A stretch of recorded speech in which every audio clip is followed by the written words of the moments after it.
J'ai l'air d'être pas prête avec mon titre, mais non, je suis juste simple. C'est pourquoi pas. On peut le prendre de différentes façons, soit pour nous shaker, genre pourquoi pas, ou très calmement, pourquoi pas. Prenez-le comme vous filez un matin, là. Appropriez-vous-le, elle n'a pas de problème. OK, ça part. Ça, c'est mon ami Mathieu, au moment où il attendait son premier enfant. Puis à ce moment-là, il avait encore une vie que moi, je qualifiais de très, très jet-set. Tu sais, Mathieu, c'est le genre de gars qui a tout le temps des locks, genre des loges, des invitations des loges du Canadien ou dans des gros galas de boxe. Puis, wow, OK, je pensais à flusher.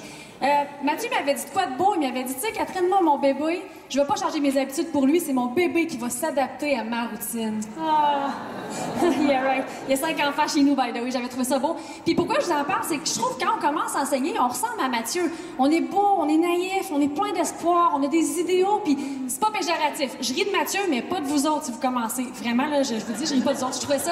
Je trouve ça beau. Mais malheureusement, quand on commence, des fois, la réalité frappe, puis au passage, elle peut tuer tous nos rêves et nos espoirs. Puis ça, c'est la faute de qui? C'est les petits pas fins qui sont là. Fait que nos élèves fatigants, leurs parents chialeux, nos collègues, j'en parle pas trop parce qu'il y en a 3 qui m'accompagnent cette année, notre direction, puis évidemment, le pire d'entre tous, le méchant ministère. Vous comprendrez que c'est sarcastique. Qu'est-ce qu'ils font, ces petits pas fins-là? Ils réveillent un monstre qui dort en nous, qui s'appelle le « oui, mais... » hein? Vous le connaissez, Louis, mais une fois qu'il est réveillé, le problème, c'est qu'on l'alimente puis on lui permet de grandir. J'espère qu'on n'est pas tous blasés de l'enseignement, mais je suis à peu près certaine que pour à peu près tout le monde ici, ce qu'on fait en classe, c'est pas parfaitement collé à ce qu'on aimerait dans nos rêves. Et à partir de ce moment-là, on a 2 choix. Soit on se roule en boule, on pleure, puis on crie « Pourquoi, maman, pourquoi? » Ou on fronte, on décide de se trouver du courage. C'est moi, by the way, GiveGab, c'est tellement une belle application. Puis on dit « OK, moi, je chevauche des licornes, je pète des arcs-en-ciel et je vis dans le monde positif. » Moi, j'ai choisi ça. Parce que ça me correspond, puis c'est vraiment magnifique. Je m'en vais quelque part, je vous jure. Moi, j'allais y manger, sauf des cochonneries, puis ça, c'est de même depuis que je suis petite. Ma mère, prix Nobel de la patience d'essayer de me faire manger, elle a fait la gaffe à Noël de m'acheter un Easy Bake. Puis à partir de ce moment-là, la menace de si tu manges pas, t'as pas de dessert, a pris le bord. Parce que curieusement, après chaque repas, je partais dans ma chambre avec mon verre de lait, puis j'allais me le cuire, mon gâteau caché dans l'air de mon lit. Tout ça pour vous dire qu'il y a de l'espoir. Il y a moyen de trouver une voie qui va vous amener à qu'est-ce que vous voulez vraiment faire. Puis ça, c'est un changement que j'ai amorcé, moi, dans les dernières années. Pas parce que je suis meilleure que l'autre, mais parce que vis-à-vis moi-même, je me sentais hypocrite de croire en quelque chose puis de faire le contraire dans ma classe. Fait que j'ai décidé d'y aller, de foncer.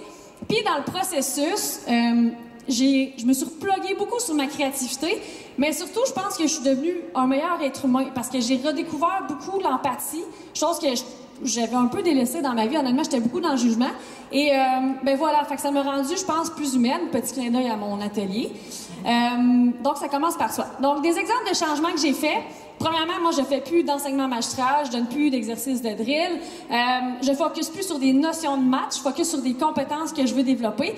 Donc, concrètement, ben, j'enseigne pas mal plus de stratégies que de maths, finalement, et j'enseigne différemment. Petit clin d'œil, c'est le logo d'une application que je suis en train de développer dans une compétition pour évaluer autrement. Vous viendrez à mon atelier si vous voulez qu'on en jase.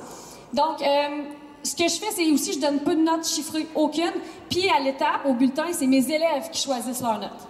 Et ils sont très, très target sur leurs notes, ils sont vraiment super bons.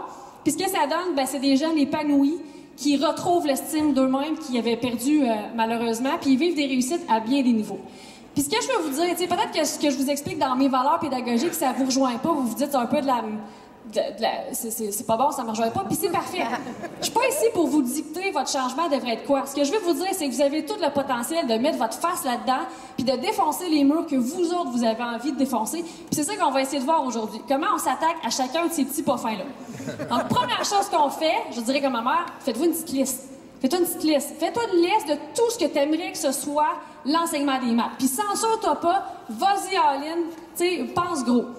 Tu vas voir, juste en faisant ça, tu vas te sentir super bien puis tu vas avoir le goût d'attaquer. Après, fais la liste de tous les petits pas fins qui t'empêchent de le faire.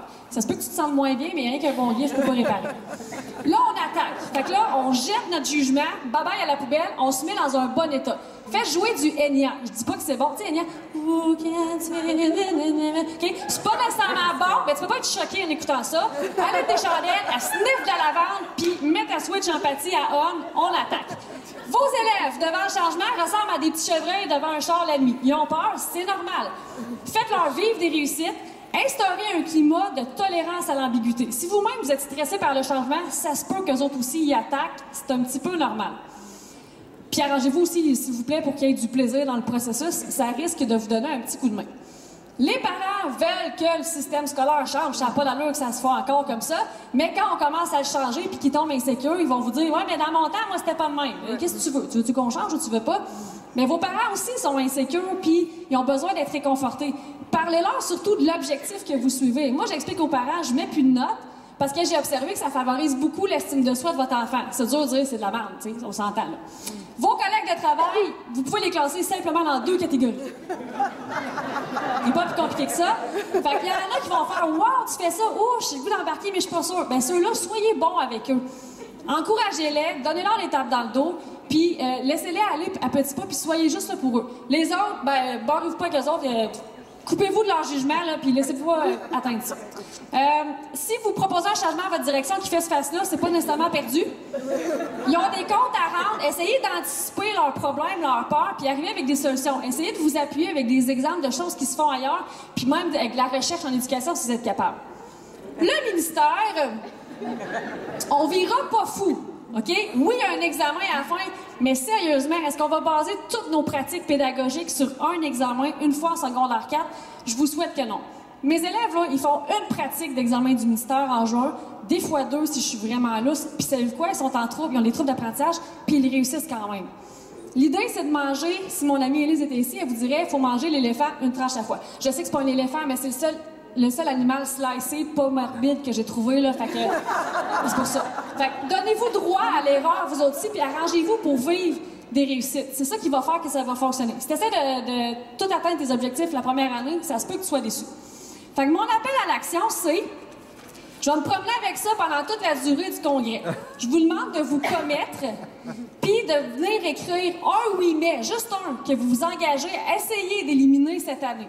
Fait que croisez-moi, vous n'êtes pas obligé de me parler si vous trouvez que j'ai la bête. Faites juste dire ton papier, s'il te plaît, à grande.